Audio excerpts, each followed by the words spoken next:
The Japanese master, Nanin, gave audience to a professor of philosophy. Serving tea, Nanin filled his visitor's cup and kept pouring.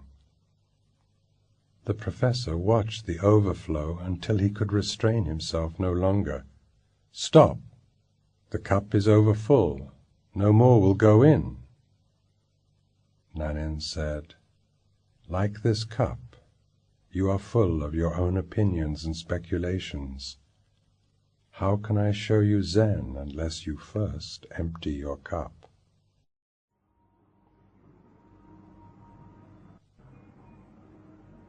You have come even to a more dangerous person than Nanin.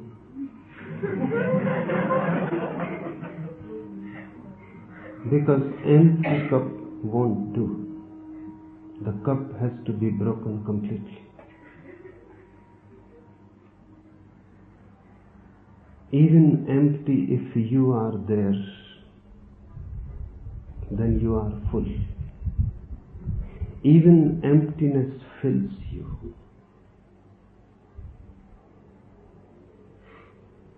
If you feel that you are empty, you are not empty at all.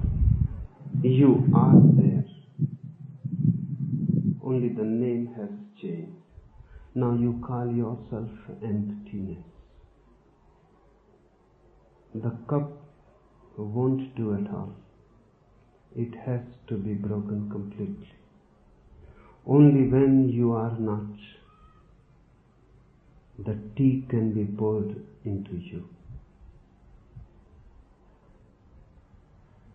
Only when you are not, there is no need really to pour the tea into you. When you are not, the whole existence begins pouring. The whole existence becomes a shower from every dimension and every direction. When you are not, the divine is. The story is beautiful. It is bound to happen to a professor of philosophy. The story says a professor of philosophy came to Nanin.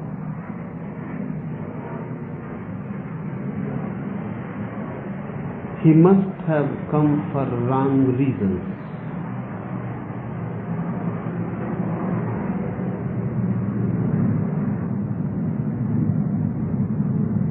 Because a professor of philosophy, as such, is always wrong.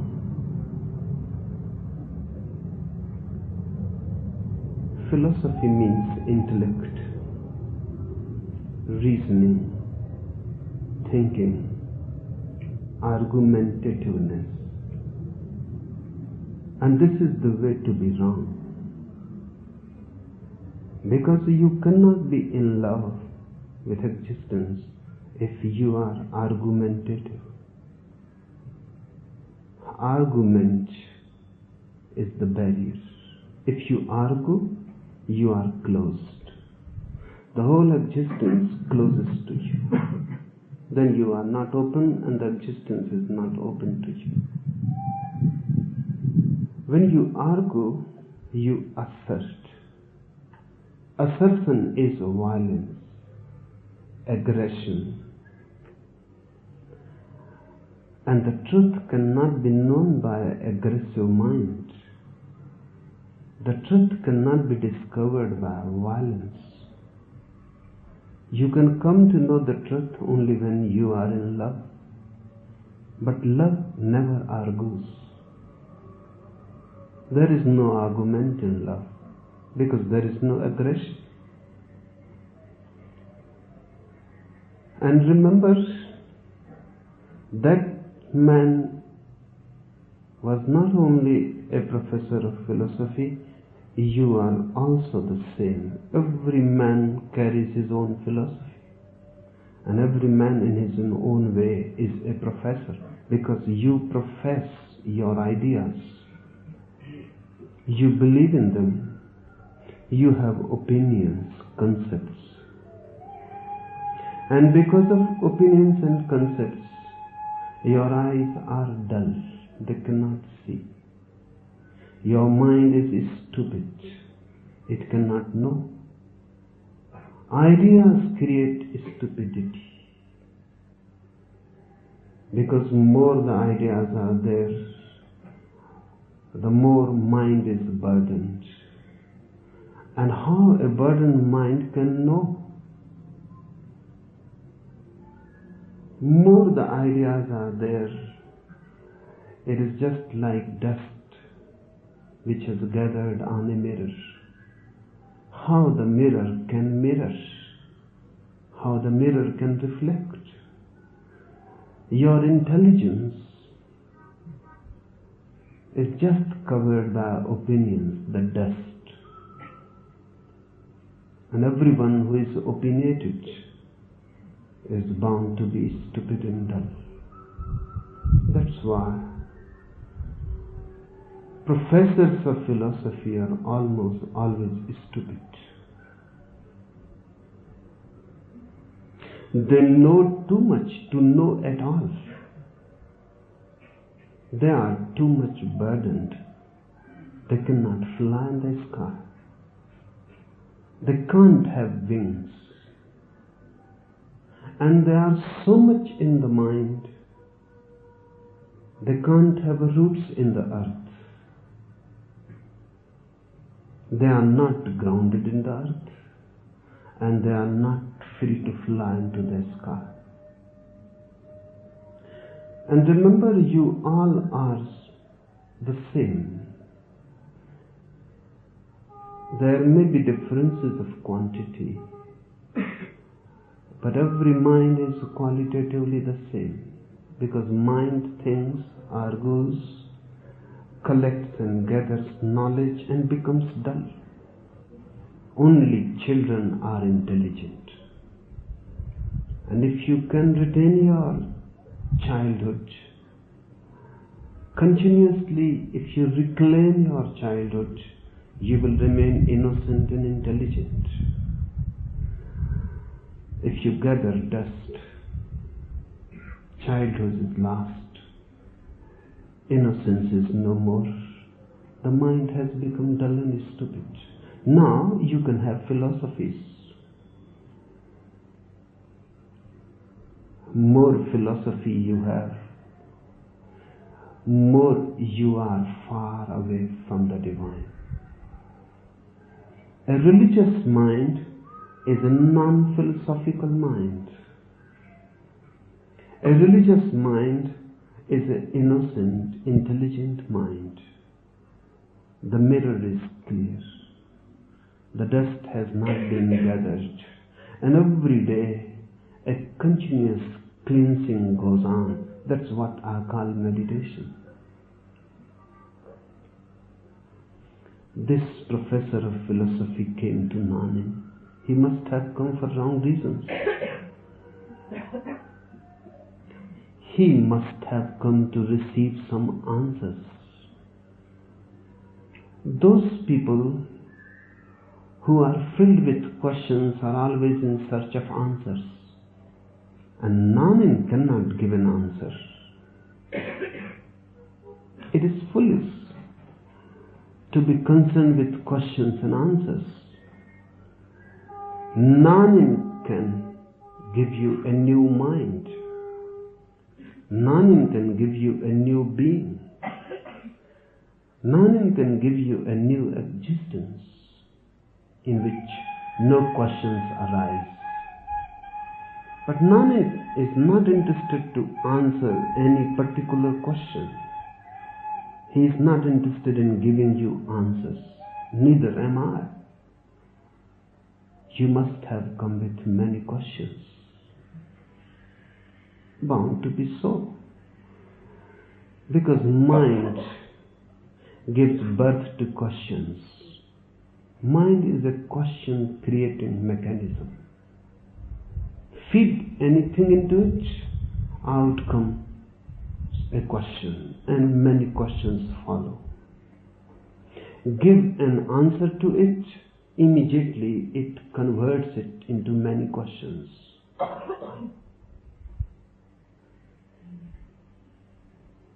You are here filled with many questions. Your cup is already full.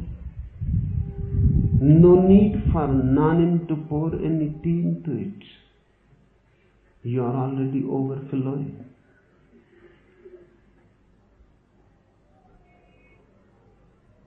I can give you a new existence. That's why I have invited you here. I will not give you any answers. All questions, all answers are useless. Just a wastage of energy. But I can transform you, and that is the only answer. And that one answer solves all questions. Philosophy has many questions, many answers, millions. Religion has only one answer. Whatsoever the question, the answer remains the same. Buddha used to say, you test seawater from anywhere, the taste remains the same, the saltiness of it. Whatsoever you ask is really irrelevant. I will answer the same, because I have got only one answer.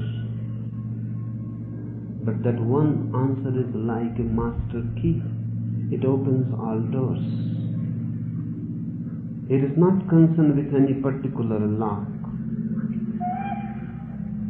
Any lock, and the key opens it. Religion has only one answer, and that answer is meditation. And meditation means how to empty yourself. The professor must have been tired walking long when he reached to Nanin's cottage. And Nanin said, wait a little.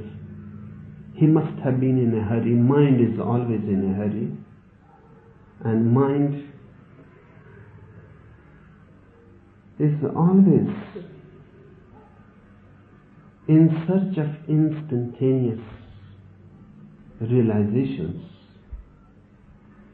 To wait for mind is very difficult, almost impossible. Nanin said, I will prepare tea for you. You look tired. Wait a little, rest a little, and have a cup of tea. And then we can discuss. And Nanin boiled the waters, started preparing the tea. But he must have been watching the professor. Not only the water was boiling, the professor was also boiling with him. Not only the tea kettle was making sounds, the professor was making more sounds with him, chattering, continuously talking. The professor must be getting ready what to ask, how to ask, from where to begin. He must have been in a deep monologue. Nanin must have been smiling and watching. This man is too full. So much so that nothing can penetrate into him. The answer cannot be given because there is no one to receive it. The guest cannot enter into the house. There is no room. Nanin must have wanted to become a guest in this professor. Out of compassion, a Buddha always wants to become a guest within you. He knocks from everywhere. but there is no door. And even if he breaks a door, which is very difficult, there is no room. You are so full with yourself and with rubbish and all types of furniture you have gathered in many, many lives. Even you cannot enter into yourself because there is no room, no space. You live just outside of your own being, just on the steps. You cannot enter within yourself. Everything is blocked. And then Nanin poured tea into the cup, and the professor began to be uneasy because he was continuously pouring the tea. It was overflowing. Soon it will be going out on the floor. Then the professor said, "Stop, what are you doing?" Now this cup cannot hold any more tea, not even a single drop. So are you mad? What are you doing? And Nanin said, the same is the case with you. You are so alert to observe and become aware that the cup is full and cannot hold any more. Why are not you so aware about your own self? You are overflowing with opinions, philosophies, doctrines, scriptures. You know already too much. I cannot give you anything. You have traveled in vain. Before coming to me, you must have emptied your cup. Then I can pour something into it. But I tell you, you have come to be a more dangerous person. No, empty cup I won't allow. Because if the cup is there, you will fill it. You are so addicted and you have become so habituated that you cannot allow the cup empty even for a single moment. The moment you see emptiness anywhere, you start filling it. You are so scared of emptiness. You are so afraid. Emptiness appears like death. You will fill it by anything, but you will fill it. No, I have invited you to be here to break down this cup completely. So even if you want, you cannot fill.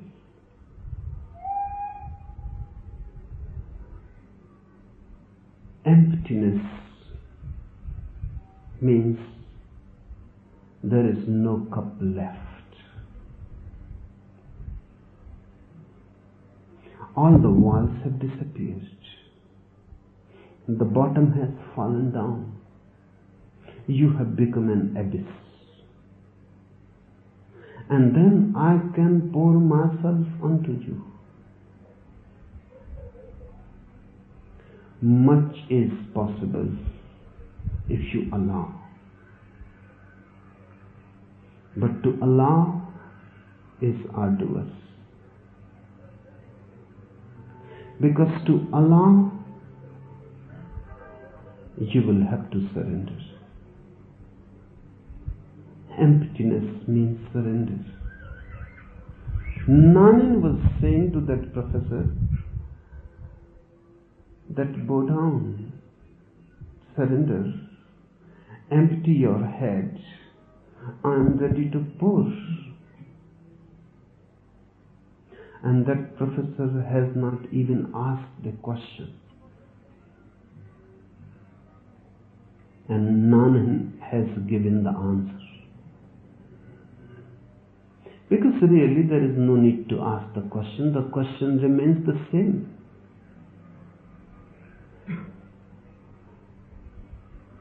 You ask me or not, I know what is the question. So many of you are here,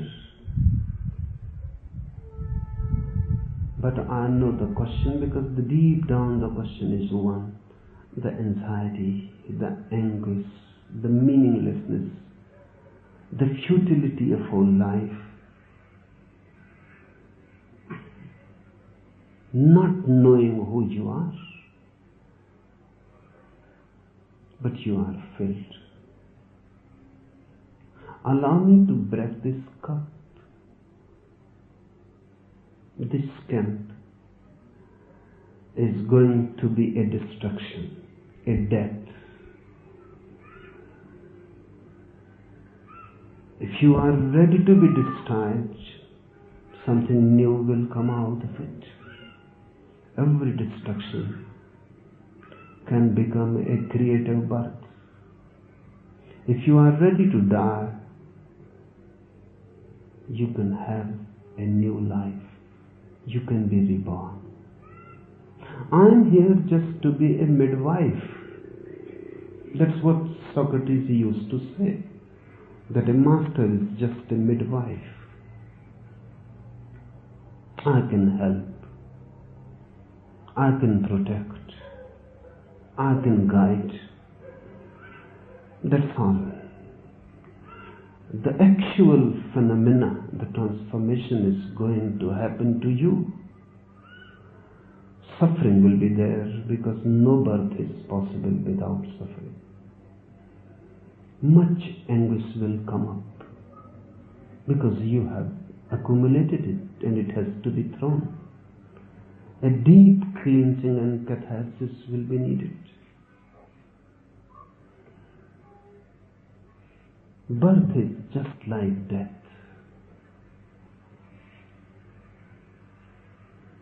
But the suffering is worth taking. Out of the darkness of suffering, a new morning arises, a new sun arises. And the dawn is not very far when you feel darkness too much. When suffering is unbearable, bliss is very near. So don't try to escape from suffering. That is the point where you can miss. Don't try to avoid it. Pass through it. Don't try to find some way which goes roundabout. No, that won't do. Pass through it. Suffering will burn you, destroy you, but really you cannot be destroyed. All that can be destroyed is just the rubbish that you have gathered. All that can be destroyed is something that is not you. When it is all destroyed, then you will feel that you are indestructible, you are deathless. Passing through death, consciously passing through death, one becomes aware of life eternal.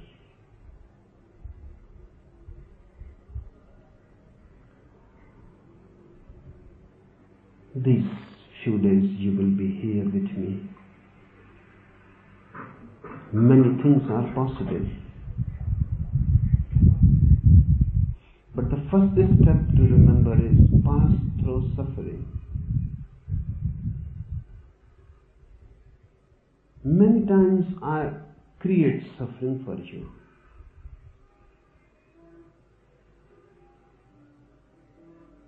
Many times I create the situation in which all that is suppressed within you comes up. Don't push it down, don't repress it. Allow it, free it. If you can free your suppressed suffering, you will become free of it. And you can come to the state of bliss only when all suffering has been thrown, completely dropped. And I can see through you.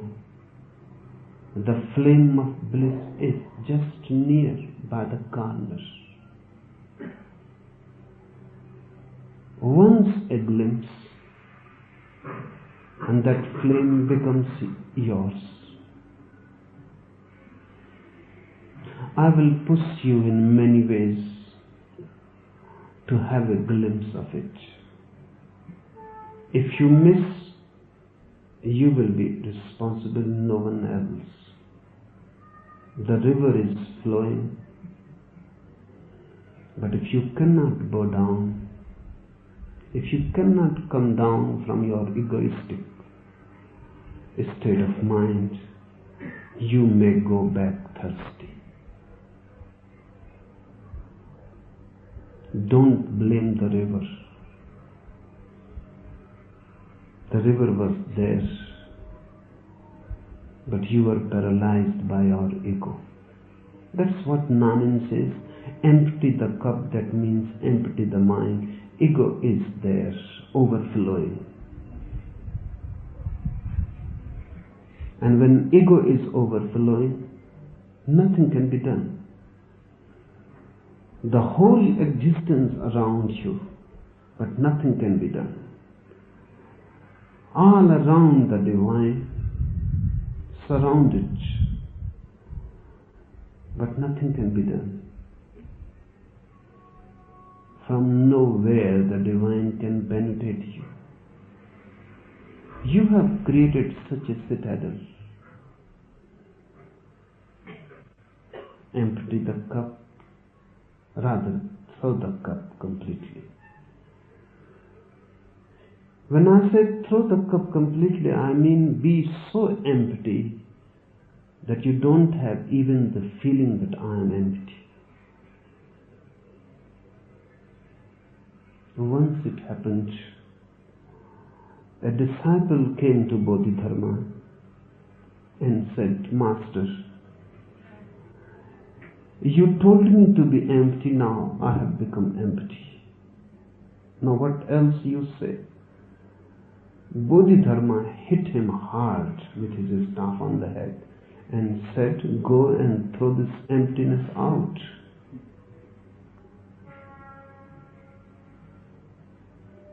Because if you say I am empty, the I am is there and the I cannot be empty. So emptiness cannot be claimed. No one can say I am empty. And just like no one can say I am humble. If you say I am humble, you are not. Who claims this humility? Humbleness cannot be claimed. If you are humble, but you cannot say. Not only cannot say, you cannot feel that you are humble, because the very feeling will give birth to the ego again. Be empty, but don't think that you are empty. Otherwise, you have deceived yourself. You have brought many philosophies with you. Drop them. They have not helped you at all. They have not done anything for you. It is time enough, right time. Drop them. Wholesale, not in parts, not in fragments. For these few days you will be here with me. Just be without anything. I know it is difficult, but still I say it is possible. And once you know the knack of it, you will laugh of the whole absurdity of the mind that you were carrying so long. It is just like I have heard about a man who was traveling in a train for the first time, a villager. He was carrying his luggage on his head, thinking that putting it down will be too much for the train to carry. And I have paid only for my own self. I have purchased the ticket, but I have not paid for the luggage. So he was carrying the luggage on his head. The train is carrying him and his luggage. Whether he carries it on his head or puts it down makes no difference for the train. Your mind is an unnecessary luggage. It makes no difference to this existence that is carrying you. You are unnecessarily burdened. I said, drop it. The trees exist without the mind and exist more beautifully than any human being. The birds exist without the mind and exist in a more ecstatic state than any human being.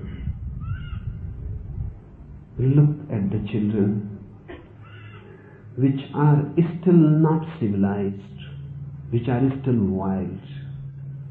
They exist without the mind. And even a Jesus or a Buddha will feel jealous of their innocence. There is no need for this mind. The whole world is going on and on without it. Why you are carrying it? Just thinking that it will be too much for the God? Too much for existence?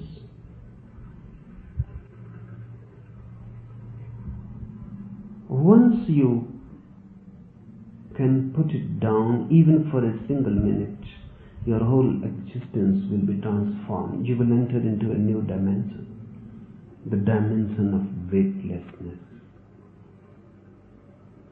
And that's what I am going to give you. Wings into the sky, into the heaven. Weightlessness gives you those wings, and roots into the earth. A groundedness, a centering.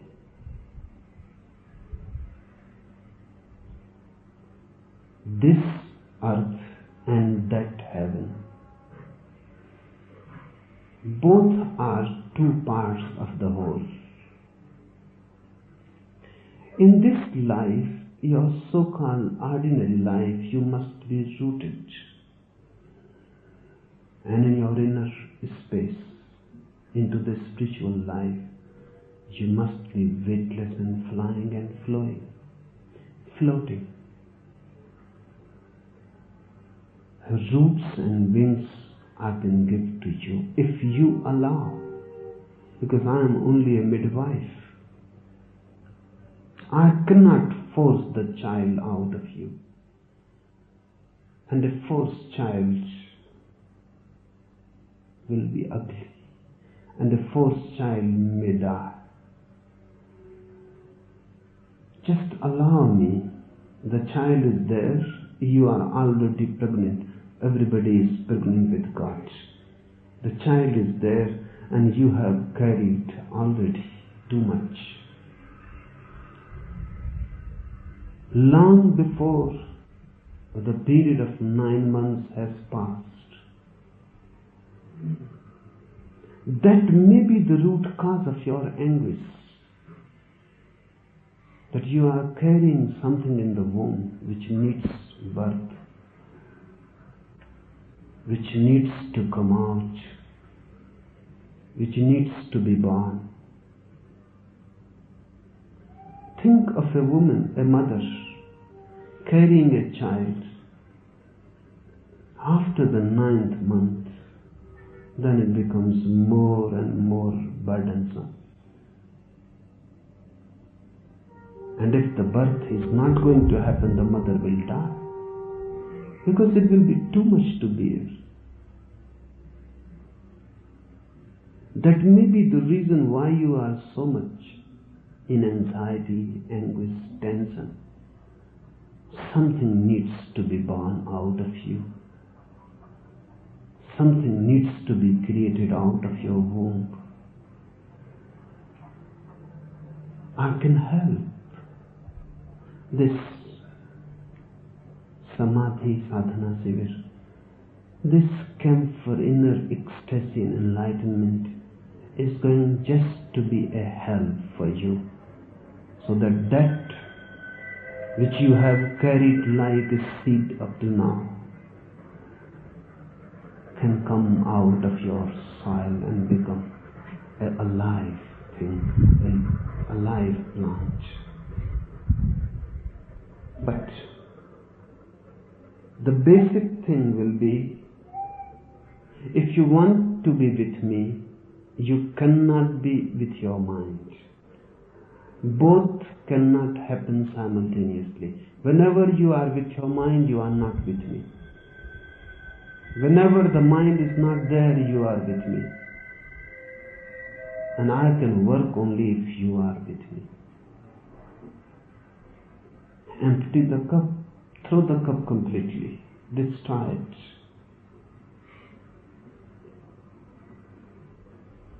This camp is going to be in many ways different. This night, I start a completely new phase of my work.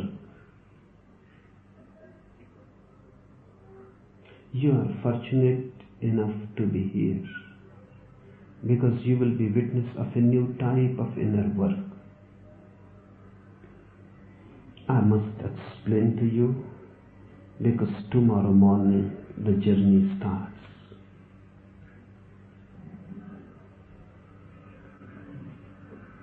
Three times you will be doing meditation: in the morning, the dynamic; in the afternoon, the kirtan; and in the night a new meditation has to be introduced: Sufi Dervish dancing. All these three meditations are fragments of one whole. The first meditation which you will be doing in the morning is related with the rising sun. It is a morning meditation. When the sleep is broken, the whole nature becomes alive. The night has gone. The darkness is no more. The sun is coming up. Everything becomes conscious and alert. So this first meditation is a meditation in which you have to be continuously alert, conscious, aware. Whatsoever you do, the first step breathing, the second step catharsis, the third step the mantra, Maha Mantra, who, but remain a witness. Don't get lost. It is easy to get lost. While you are breathing, you can forget. You can become so much one with breathing that you can forget the witness. But then you miss the point. Breathe as fast, as deep as possible. Bring your total energy to it, but still remain a witness. Observe it, what is happening, as if you are just a spectator, as if the whole thing is happening to somebody else, as if the whole thing is happening in the body and the consciousness is just centered and looking. This witnessing has to be carried in all the three steps. And when everything stops, and in the fourth step you have become completely inactive, frozen, then this alertness will come to its peak. In the afternoon meditation, kirtan, dancing, singing, another inner work has to be done. In the morning, you have to be fully conscious. In the afternoon meditation, you have to be half conscious, half unconscious. It is a noontide meditation. When you are alert but you feel sleepy. It is just like a man who is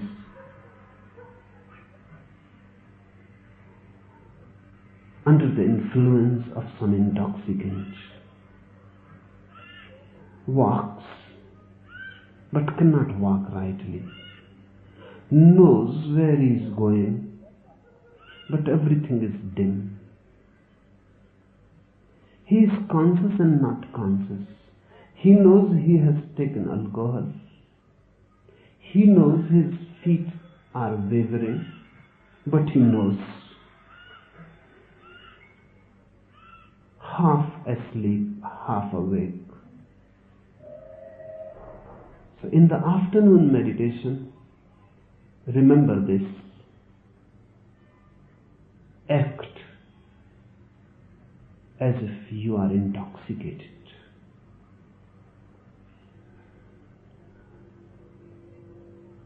Drunk, ecstatic. Sometimes you will forget yourself completely like a drunkard. Sometimes you will remember. But don't try to be conscious just like the morning. No. Move with the day. Half in the noon. Then you are in tune with the nature. In the night, just the opposite than the morning. Be completely unconscious. Don't bother at all. The night has come, the sun has set. Now everything is moving into unconsciousness. Move into unconsciousness. This whirling, Sufi whirling, is one of the most ancient techniques. One of the most forceful. It is so deep that even a single experience can make you totally different. With open eyes, you have to will. Just like small children go on twirling. As if your inner being has become a center and your whole body has become like a wheel moving. The potter's wheel moving. In the center you are, but the whole body is moving. Start slowly, clockwise. If somebody feels it is very difficult to move clockwise, then anti-clockwise. But the rule is to move clockwise. If few people are leftists, left-handed, then they may feel it difficult. They can move anti-clockwise. And there are almost 10% of people who are left-handed. So if you feel that clockwise you feel uneasy, move anti-clockwise. But start with clockwise, then feel. With open eyes, you start moving. Music will be there, slow, just to help you. In the beginning, move very slowly, don't go fast. Very slowly, enjoying. And then by and by go faster. First 15 minutes go slowly. Second 15 minutes fast. Third 15 minutes more fast. Fourth 15 minutes just completely mad. Then bring your total energy, you become a whirlpool, an energy whirlpool. Last completely in it, no witnessing, no effort to observe. Don't try to see, be the whirlpool. Be the whirling. 1 hour. In the beginning, you may not be able to stand so long. But remember one thing, don't stop by yourself. Don't stop the whirling.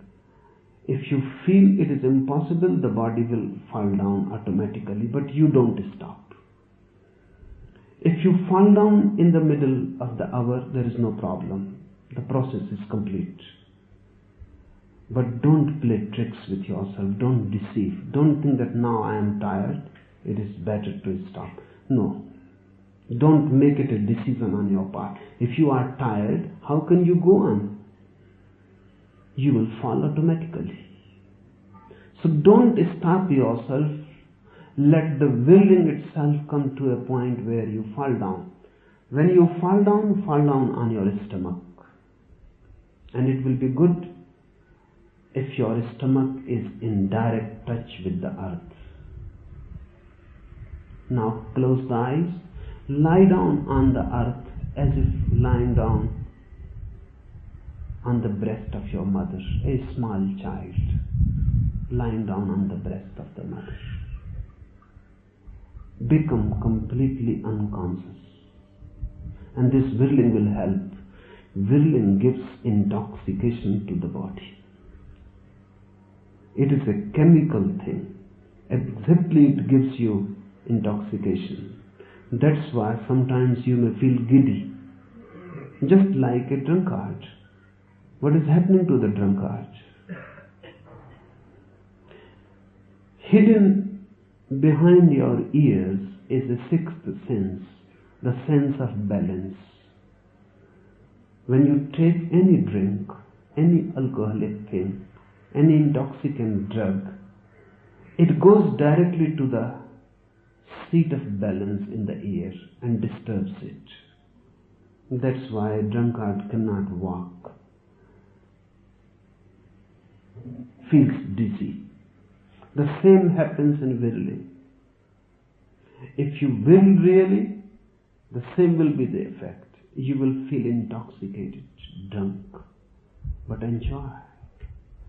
This drunk is worth. This being in a drunk state is what Sufis have been calling ecstasy, masti. In the beginning you may feel giddy. In the beginning sometimes you may feel nausea. But within 2-3 days these feelings will disappear. And by the 4th day you will feel a new energy in you that you have never known before.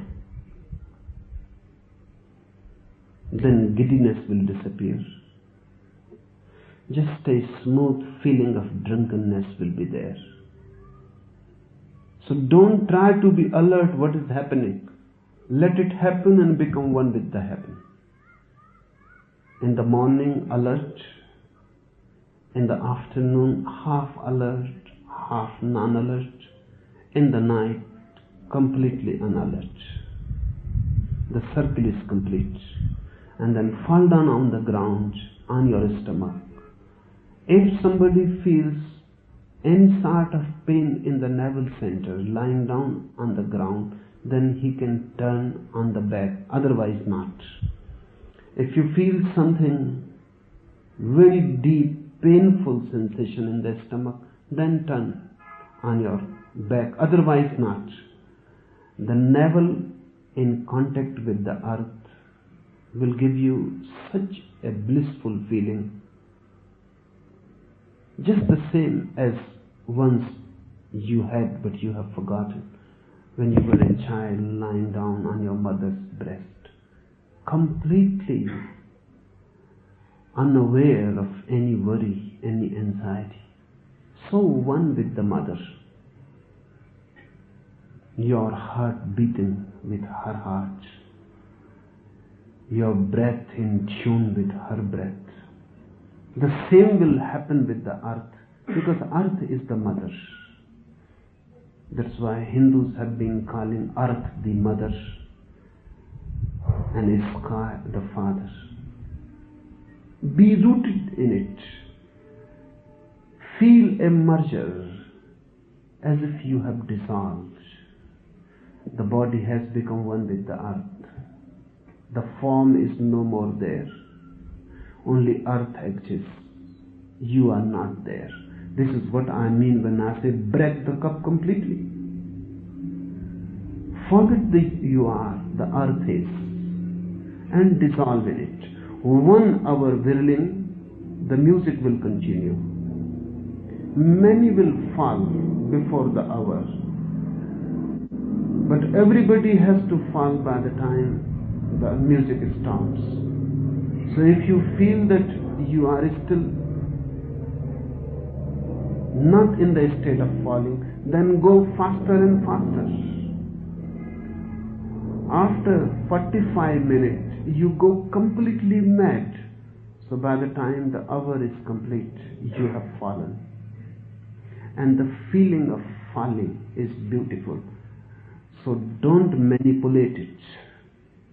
Fall. And when you have fallen, then turn on your stomach. Be merged. Close your eyes. This merger has to be there for 1 hour. So the night meditation will be of 2 hours, from 7 to 9. Don't eat anything before it. At 9, the suggestion will be given that come out of this deep drunkenness, this ecstasy. Even out of it, you may not be able to walk rightly, but don't be disturbed. Enjoy it. Then take your food and go to sleep.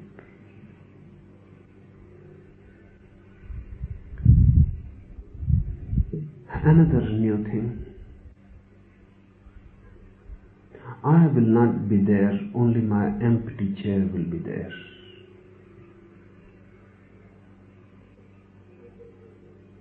But don't miss me, because in a sense I will be there. And in a sense, always there has been an empty chair before you. Right now, the chair is empty, because there is no one sitting in it. I am talking to you, but there is no one who is talking to you. Difficult to understand. When the ego disappears, processes can continue, talking can continue, sitting and walking and eating can continue, but the center has disappeared. Even now the chair is empty. But I was always with you up to now in all the camps, because you were not ready. Now I feel you are ready, and you must be helped to get more ready, to work with my absence. Because feeling that I am there, you may feel a certain enthusiasm which is false. Just feeling that I am present, you may do things which you never wanted to do. Just under my impression, you may exert more. That is not of much help. Because only that can be helpful which comes out of your being. My chair will be there. I will be watching you. but you feel completely free. And don't think that I am not there, because that may depress you. And then that depression will disturb your meditation. I will be there. And if you meditate rightly, whenever your meditation will be exactly tuned, you will see me. So that will be the criterion, whether you are really meditating or not. Many of you will be able to see me. More intensely than you can see me right now. And whenever you see me, you can be certain that things are happening in a right direction. So this will be the criterion. By the end of this camp, I hope 90% of you would have seen me. 10% may miss, because of their minds. So if you see me, don't start thinking about it, what is happening. Don't start thinking whether it is an imagination or a projection, or am I really there? Don't think, because if you think, immediately I will disappear. Because thinking will become a barrier. The dust will come on the mirror and there will be no reflection. Whenever the dust is not there, suddenly you will become aware of me more than you can be aware here right now. To be aware of the physical body is not much awareness. To be aware of the non-physical being is real awareness. And you must learn to work without me. You cannot be always here. You will have to go far away. You cannot hang around me forever. You have other works to do. From different countries all over the world you have come. You will have to go. Few days you will be here with me. But if you become addicted to my physical presence, then rather being a help, it may become a disturbance, because then when you go away, you miss me. Your meditation should be such here that it can happen without my presence. Then wherever you go, the meditation will not be in any way affected. And this too has to be remembered, that I cannot be always in this physical body with you. One day or the other, the physical vehicle has to be dropped. My work is complete as far as I am concerned. If I am carrying this physical vehicle, it is just for you. Someday it has to be dropped. Before it happens, you must be ready to work in my absence or in my non-physical presence, which mean the same. And once you can feel in my absence, you are free of me. And then even if I am not here in this body, the contact will not be lost. It always happens. When a Buddha is there, his physical presence becomes so meaningful.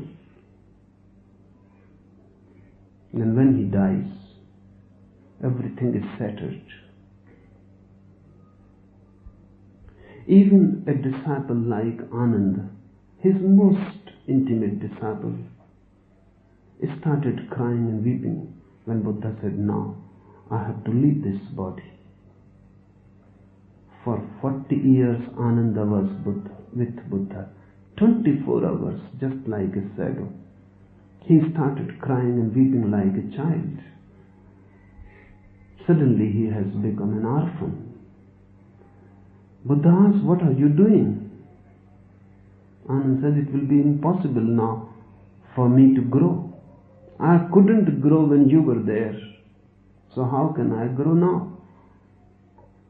It may be now millions of lives that I come across a Buddha again. So I am lost. Buddha said that my understanding is different, Anand. When I am not there, you may become enlightened immediately. Because this has been my feeling that you have become too much attached to me, and that attachment is working like a block. You have become too much attached to me. That very attachment is working like a barrier. And this happened, as Buddha said. The day Buddha died, Ananda became enlightened. There was nothing to cling now. But why wait? When I die, then you become enlightened. Why wait? My chair can be empty. You can feel my absence. And remember, only when you can feel my absence, you can feel my presence. If you cannot see me while my physical vehicle is not there, you have not seen me at all. This is my promise. I will be there in the empty chair. The empty chair will not be really empty. So behave. The chair will not be empty. But it is better that you learn to be in contact with my non-physical being. That's a deeper, more intimate touch and contact. That's why I say a new phase of my work starts with this camp. And I am calling it a samadhi sadhana sivir. It is not only meditation, it is absolute ecstasy that I am going to teach to you. It is not only the first step, it is the last.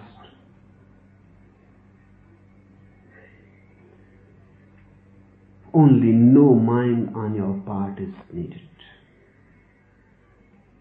And everything is ready. Just be alert not to think much. The remaining time between these three meditations, remain more and more silent. Don't talk. If you want to do something, laugh, dance, do something intense and physical, but not mental. Go for a long walk. Do jogging in the ground. Jump under the sun. Lie down on the earth. Look at the sky. Enjoy. But don't allow the mind to function much. Laugh, cry, weep, but don't think. These three meditations and the time between these, if you can be without thinking, after 3-4 days, you will feel suddenly a burden has disappeared. The heart has become light, the body weightless, and you are ready to take a jump into the unknown.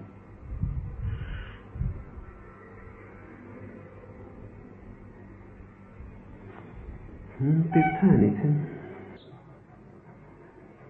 The last part of what you said to us is very beautiful and blissful, but the first part is very frightening.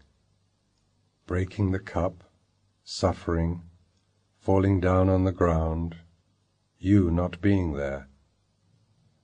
Then our minds come in and we play tricks with our bodies. We say, I have this pain, I have this blister. Can you give us some clue as to how we can get over the barriers we create for ourselves when we come up against fear? Any conflict will create more barriers. If there is fear and you start doing something about it, then a new fear has entered, fear of the fear. It has become more complex. So the one thing to be done is, if fear is there, accept. Don't do anything about it, because doing will not help. And anything that you do out of fear will create more fear. Anything that you do out of confusion will add more to confusion. So the only thing that can be done, don't do anything. If fear is there, note it down that fear is there and accept it. What you can do? Nothing can be done. Fear is there. See, if you can just note down the fact that fear is there, where is the fear then? You have accepted it. It has dissolved. Acceptance dissolves.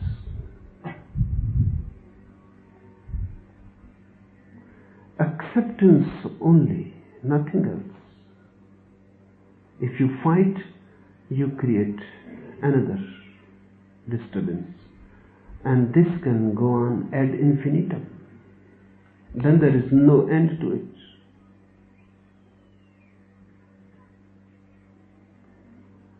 People come to me and they say that we are very afraid. What should we do?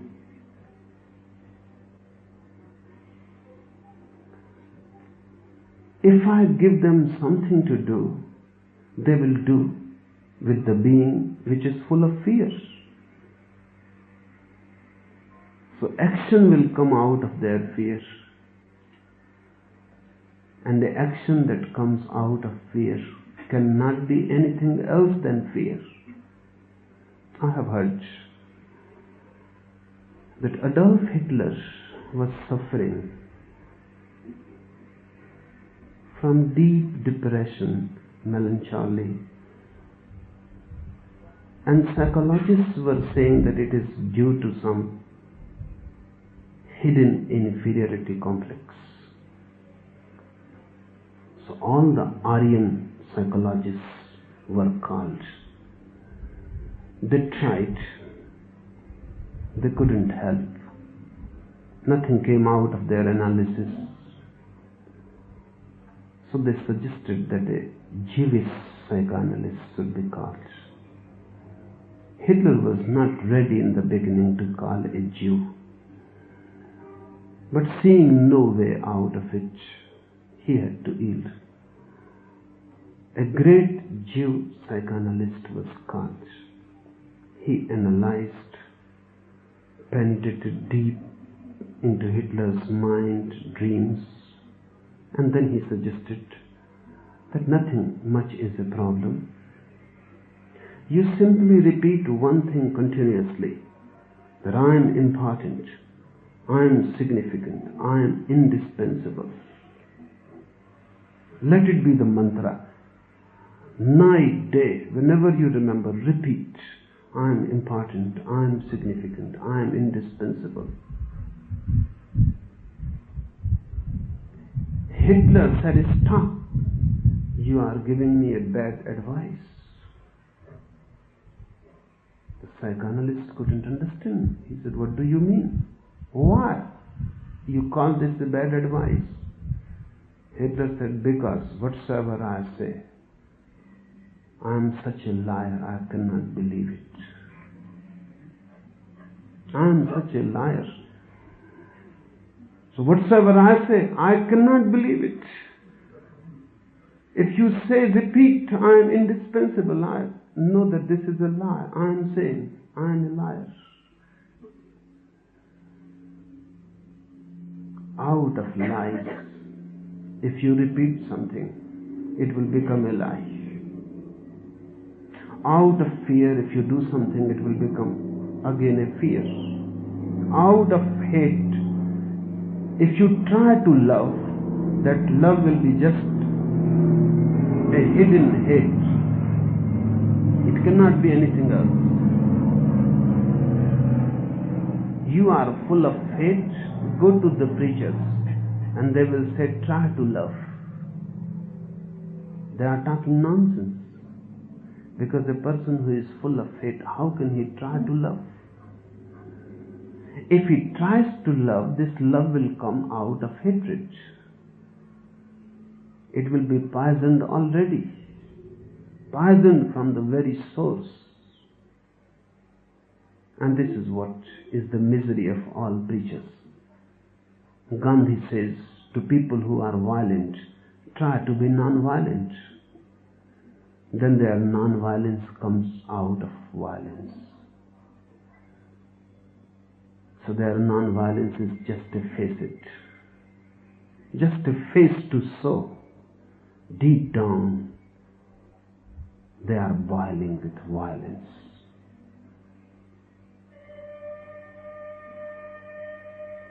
If your brahmacharya, your celibacy comes out of too much sexuality, it will be a perverted sex and nothing else. So please don't create any conflict. If you have one problem, don't create another. Remain with the one. Don't fight and create another. It is easy to solve one problem than to solve another. And the first is near the source, the second will be removed. Further removed, impossible. It becomes to solve it.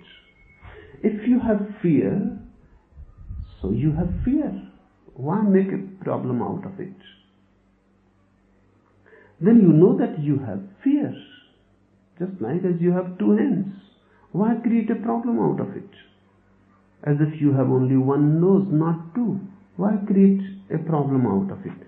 Fear is there, accept it. Note it, accept it. Don't bother about it. What will happen? Suddenly you feel it has disappeared. And this is the inner alchemy. A problem disappears if you accept it. A problem grows more and more complex if you create any conflict with it. Yes, suffering is there, suddenly fear comes. Accept it. It is there, and nothing can be done about it. And when I say nothing can be done about it, don't think that I am talking pessimism to you. When I say nothing can be done about it, I am giving you the key to solve it.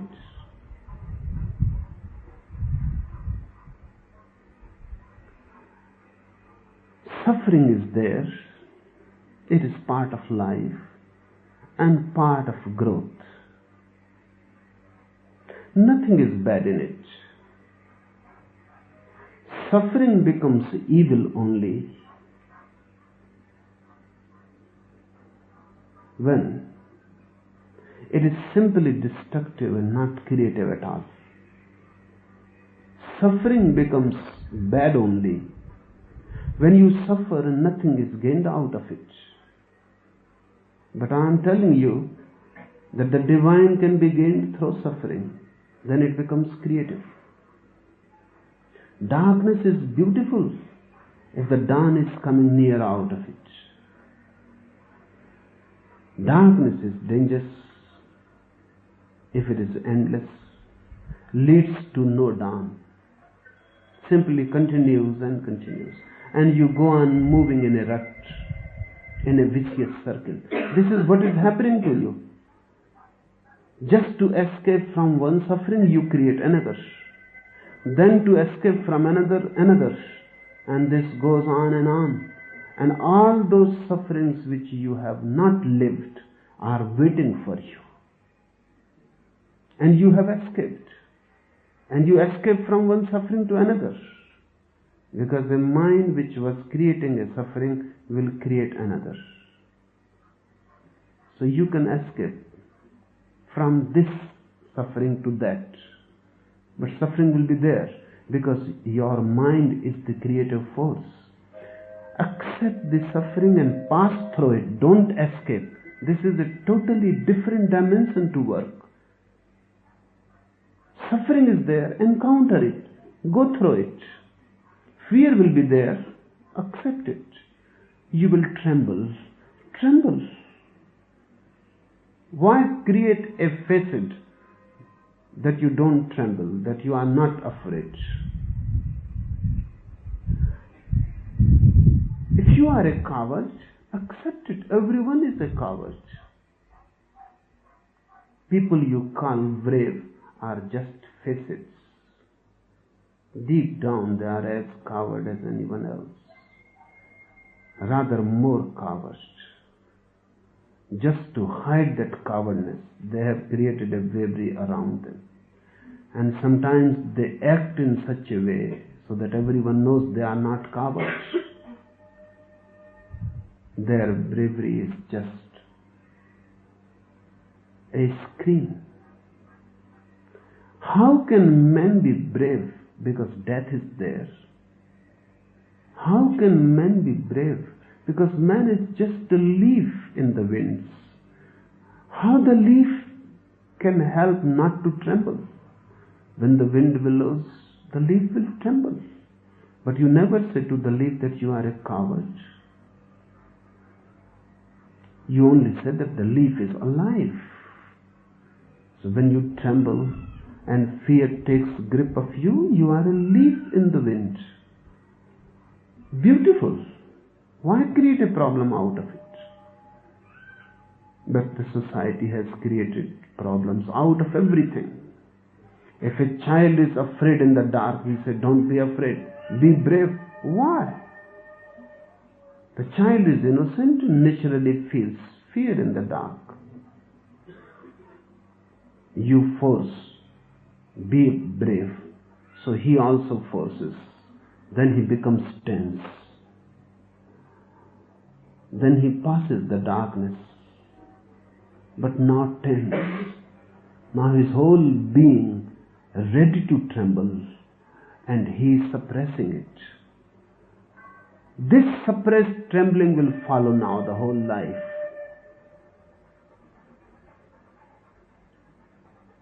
It was good to tremble in darkness, nothing was wrong. It was good to cry and run, nothing was wrong. And the child would have come out of darkness more experienced, more knowing. And he must have realized, if he passed through darkness, trembling and crying and weeping, that there was nothing to fear. Suppressed, you never experience a thing in its totality. You never gain anything out of it. Wisdom comes through suffering, and wisdom comes through acceptance.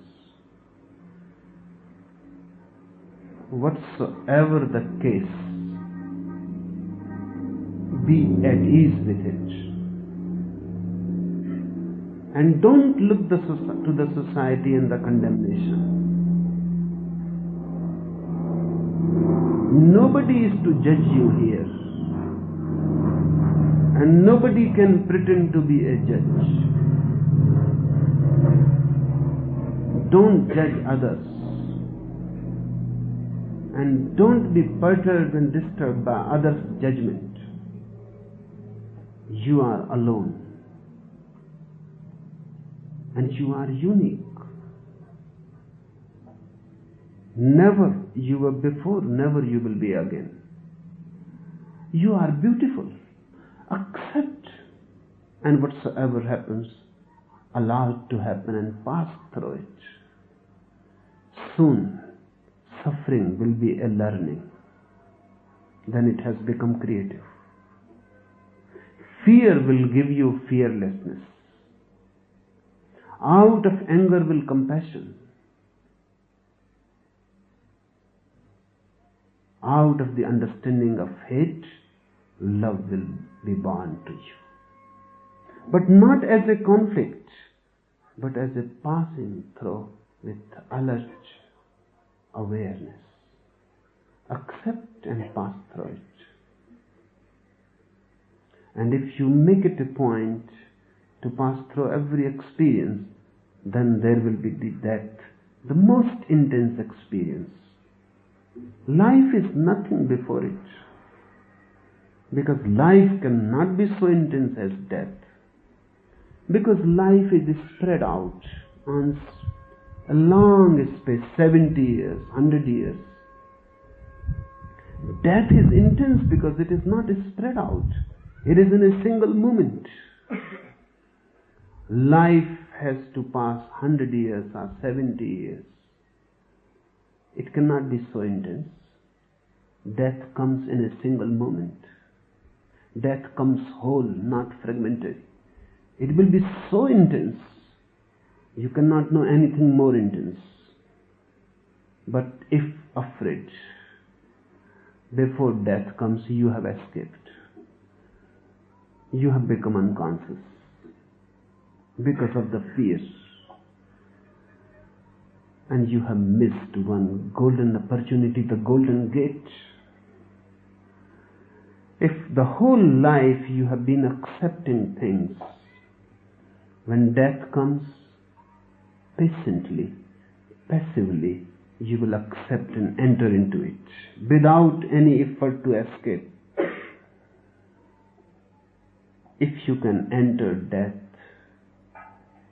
passively, silently, without any effort, death disappears.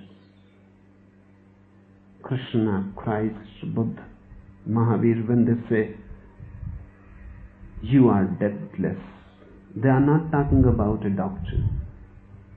They are talking about their own experience. And this can happen in this camp here also, because Samadhi is death. Dhyan is death. Meditation is death. Many times there will be moments when you will feel suddenly you are dying. Don't escape. Allow it to happen. If you allow it to happen, death has gone. Death is no more there. And the inner flame, beginningless, endless, has come into being. It has always been there. Now you can feel it. So this should be the sutra. Fears, hate, jealousy, anything whatsoever. Don't create a problem out of it. Accept it, allow it, pass through it. And you will defeat all suffering, all death. And you will become a Jina, a victorious one.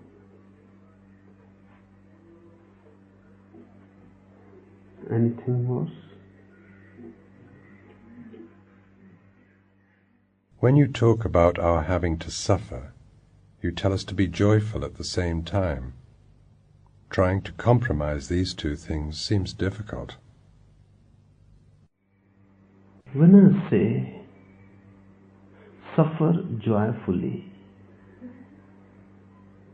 it looks paradoxical. And then your mind starts thinking how to compromise both, because to you they are contradictory. They are not. They only appear contradictory. You can enjoy suffering.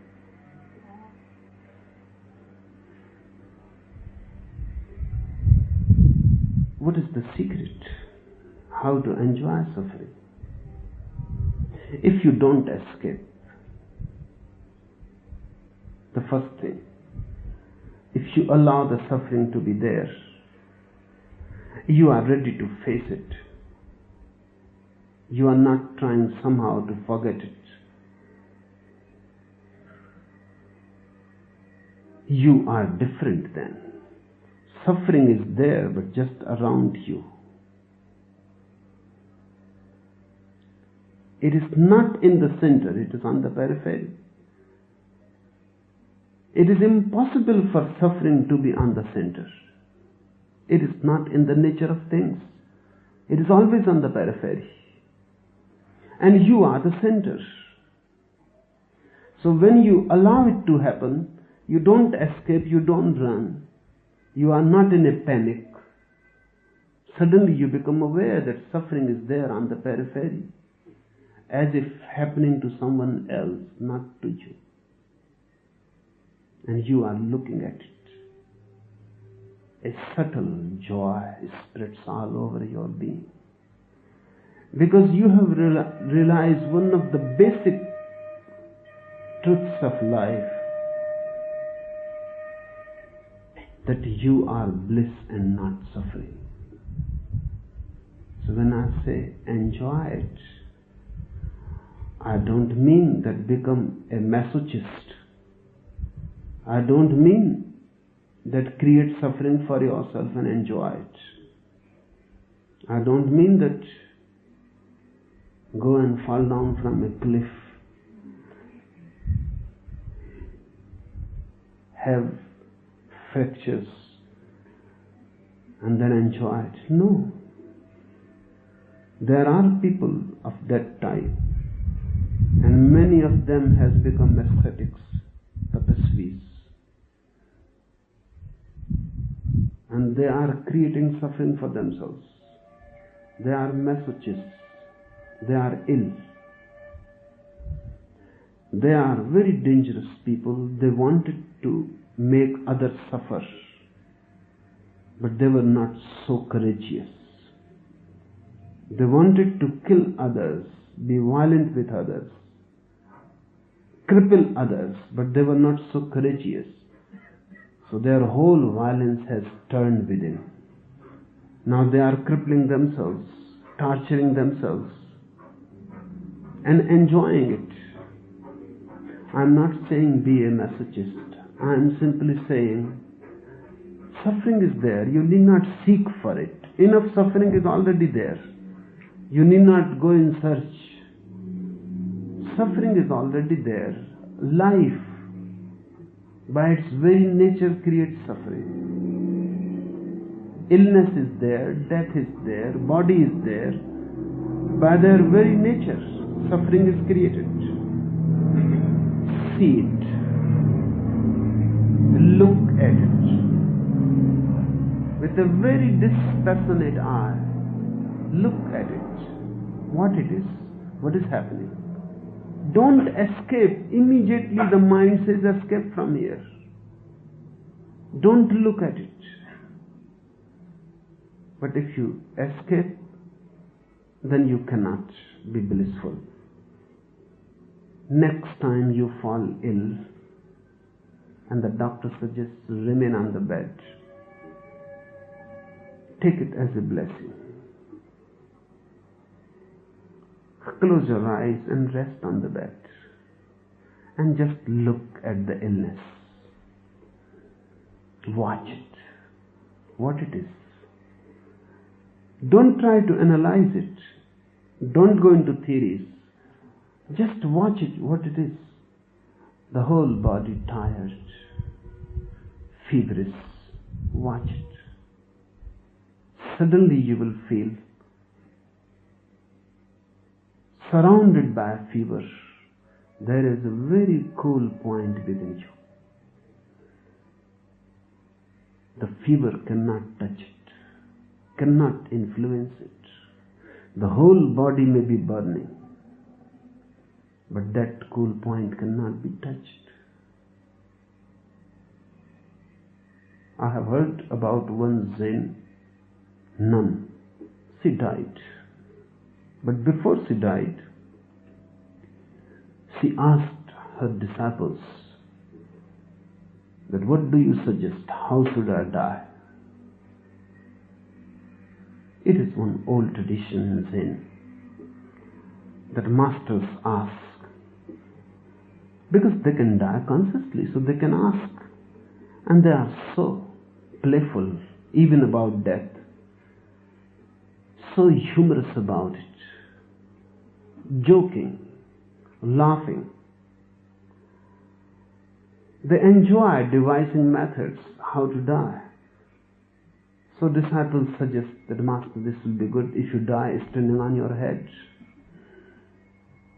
Or someone suggests that walking, because we have never seen anybody dying walking. So this Zen nun asked, what do you suggest? So they said, it will be good that we will prepare the fire, you sit in it and die meditating. She said, this is beautiful and never heard before. So they prepared a funeral pyre. The nun made herself comfortable in it, sat in a Buddha posture, and then they put fire. Flames started. One man from the crowd asked, how it feels there? It is so hot that I cannot even come nearer to ask you. That's why I am shouting. How it feels there? The nun laughed and said, only a fool can ask such a question. How it feels there?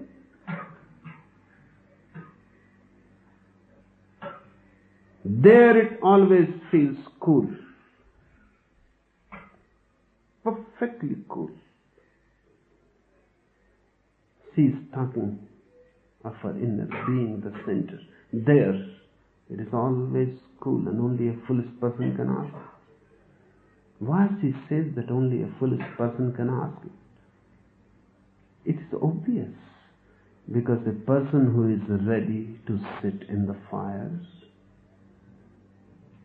meditating, and then the fire is burnt, and she is sitting silently, obviously it shows that this person must have achieved the innermost cool point which cannot be disturbed by any fire. Otherwise it is not possible. So when you are lying on your bed, feverish, in fire, the whole body burning, just watch it. Watching, you will recede back towards the source. Watching, you will gain a balance, a rhythm. Watching, not doing anything, what can you do? The fever is there. You have to pass through it. It is no use unnecessarily fighting with it. You are resting. If you fight with the fever, you will become more feverish, that's all. So watch it. Watching fever, you become cool. Watching more, you become cooler. Just watching, you reach to a peak. Such a cool peak, even the Himalayas